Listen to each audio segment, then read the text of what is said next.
Okay, when I met Father Fox, when he came to Alabama, we started talking, and Father was always talking about Fatima this and Fatima that, and Fatima everywhere, and all. He was really big into Fatima, and he always has been. But I didn't know anything about Fatima. I didn't know what it was about. I just thought, well, I have the Catholic Church, I have the Eucharist, I say my rosaries, I say my daily rosary, so everything's good. I've got it all in control. But the more I talked to Father, he started explaining Fatima, the importance of the message, and why it is relevant for our times today. Then I started getting interested in it, and what Fatima did for me, and what I want to do here at the Apostolate, and we want to grow this with the children is to form their spirituality with Fatima. And that's easy to do because it's all written out for us. And that's kind of what it did for me. My spirituality is what Fatima is.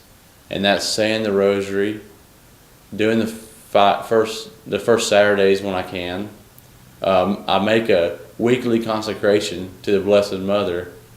We got a statue that Father has, a wooden statue at home that I kneel down every night and make a weekly consecration, even with the children. So it's my spirituality. Fatima is my spirituality. Now we jump forward, and we have Father involved. And what attracted, I don't know what it was where we kind of worked together and where we kind of met. But it was just like Father said, when I first met you, it was kind of an unusual situation. We were having a spiritual group meeting, and my cousin was remodeling Father's house that he was going to move here, when he moved here, that he was going to live in. And my cousin called me and said, I'm bringing Father Fox to the spiritual meeting. Well, I didn't know who Father Fox was, but I heard that he wrote some books. And my wife knew who he was because she listened to his tapes. They had all his story time for children tapes, so she knew who Father was. So I get off the phone, I'm thinking, wow. And then all of a sudden something registers, I'm like, I'm giving the talk tonight. So then I'm really nervous. I'm a nervous wreck. And so I call my cousin back and I say, are you sure you're bringing Father Fox? He said, yeah, he's in the car with me right now. So I was like, oh my goodness. So I said, okay, well, I'll see you in a few minutes. So anyway, they come in and Father comes in and he comes up to me and he does his thing. He shakes your hand on Father Fox, and I told him who I was. Then he grabs the back of my head and pulls it to his heart and he says, let me put you in my heart. He would always do that when he first would meet you, is he would shake your hand. If he didn't know you, and grab you, let me put you in my heart. It's just something that he always had done. Well, anyway, I'm a nervous wreck right now because I have to give this talk. Well, anyway, we'll go through the talk, and everything comes out good. It's on evangelization. I remember it like it was yesterday. And Father said, you did a good job, so that meant a lot. So that night I go, and I'm kind of overwhelmed because I met him, and I'm kind of like, who is this guy? What is he about? What's this priest about?